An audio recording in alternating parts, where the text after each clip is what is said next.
Doctor Sandeep Adke यांनी 1 कोटी रुपयांची खंडणी मागून धमकी दिली आहे असा आरोप करत या प्रकरणी त्यांची चौकशी करून कारवाई करावी अशी मागणी कामगार नेते कुमार करजगी यांनी केली। आजही मी स्वार्थी राजकीय आणि बिल्डर्स मंडळींविरुद्ध संघर्ष करत आहे। डॉक्टर संदीप अडके हे संघर्ष समिती अथवा गृहनिर्माण संस्थेचे अधिकृत सभासद नसताना गेली 15 वर्षे स्वार्थी मंडळींच्या चिथावणीवरून माझ्या आणि संस्थेविरुद्ध खोट्या तक्रारी करून सर्व गुंतवणूकदारांना त्रास देत आहेत। डॉक्टर संदीप अडके यांनी संघर्ष समितीचं खोटं लेटरहेड आणि सेक्रेटरीचे खोटे शिक्के वापरून अनेकांकडून बेकायदेशीर मार्गानं लाखो रुपये कमावले आहेत। तसंच city survey office, builder association, भूसंपादन अधिकारी यांच्याकडं समितीचा सेक्रेटरी असल्याचं भासवून खोटा पत्रव्यवहार केला आहे। त्यामुळं मी त्यांच्याविरुद्ध पोलीस खात्यात यापूर्वी तक्रार केलेली असताना देखील पोलिसांनी त्यांच्याविरुद्ध कारवाई केली नाही। त्यामुळं नाइलाजानं मी कोर्टापुढं अर्ज केला असता कोर्टानं त्याची सखोल चौकशी करून डॉक्टर संदीप अडके यांच्याविरुद्ध फौजदारी कलम 406, 420, 469, 471, 472 अन्वये गुन्हा दाखल करून ही बाब गंभीर असल्याची नोंद केली। कोर्टानं याबाबत प्रोसेस इश्यू जारी करून त्यांना 15,000 रुपयांच्या जामिनावर सोडलेलं आहे।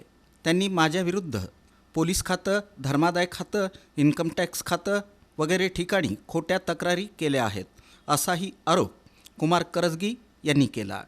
5 जानेवारी 2026 रोजी मी पोलीस आयुक्त कार्यालयात हजेरी देण्यासाठी गेलो असताना ते तिथं अचानक येऊन कांगावा करू लागले की करजगी यांनी त्यांना जीवे मारण्याची धमकी दिली आहे।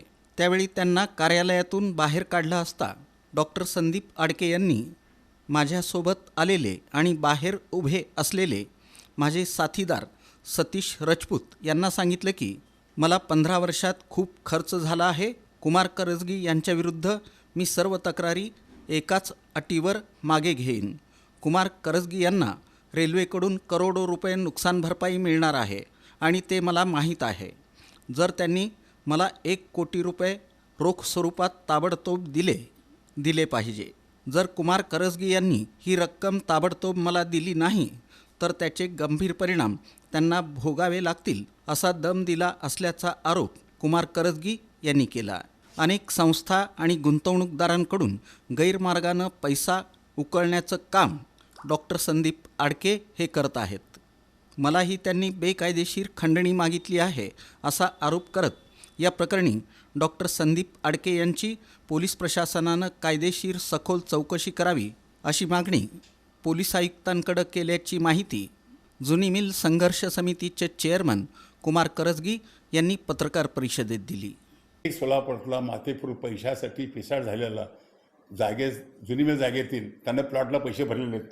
हा सांगतो त्यांनी प्लॉटला पैसे त्यांना त्याच्या भावाने पैसे भरले होते। डॉक्टर अडके त्यांनी महापालिकेचे कायदे रक्कम न देता करत होता। माझी 60,000 आमचे भरले आहेत असं त्यानं तक्रार केली आहे। तर आता तो काय तक्रार केली परवा की जुनी मिलच्या सर्व जागेचा मालक मी आहे, मी ट्रस्ट आहे, मी ट्रस्ट स्थापन केलेलं आहे, माझ्या ट्रस्ट कुमार करजगी मला जीवे मारण्याची धमकी दिलेली काय।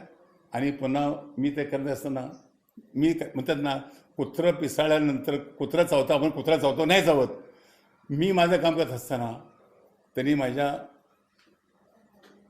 जवळच्या सहकार्याला मी पोलीस 5 तारखेला सोलापूरच्या आयुक्त कार्यालयामध्ये जर म्हणलं तर सही असते माझी तिकडं मी सही द्यायला गेलं असताना तो अडके तिथं आला आणि त्या साहेबाला खालच्या गुन्हे शाखेचा म्हणून मला यांच्यावर तक्रार द्यायची, यांनी मला जीवन धमकी दिली। कोर्टात मी धमकी दिली त्यांना काय दिलेलं मी म्हणतो सपनातसुद्धा नाही। त्यांनी त्या सर्व खोटे एकटं खरं नाही दिलेलं आहे। मी गप्प काय नाही तर माझ्या माणसाला बाहेर मी आत बसलो होतो बाहेरनं तर करजगीला सांगा मी सर्व तक्रारी मागं कोण घेतो, मला 1 कोटी रुपये पाहिजेत।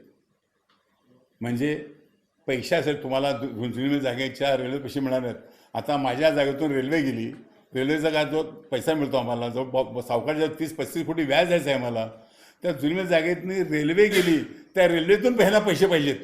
कुणाला खाता जागा त्याची आहे तो काम तो जागा मी ट्रस्टचा सेक्रेटरी आहे। ते म्हटल्यानंतर हे आमचा वाद चालू होता। नुसते एवढंच नाही तर आमच्या ट्रस्टचे खोटे डॉक्युमेंट्स तयार केले, पत्र तयार केले आणि ते पैसे गोळा लोकांना पैसे गोळा केले।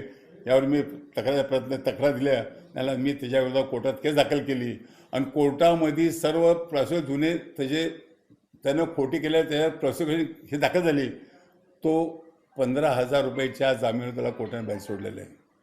हे मी आता जे तुम्हाला का बोलतो, ज्या माणसाचा आमच्या जुनी मिल बेकार कामगार संघर्ष समितीचा संबंध नाही, उमागमन संस्थेचा सभासद नाही, कुठलाही नसताना जाणीवपूर्वक गेली 8-10 वर्ष हे बरंच होतं.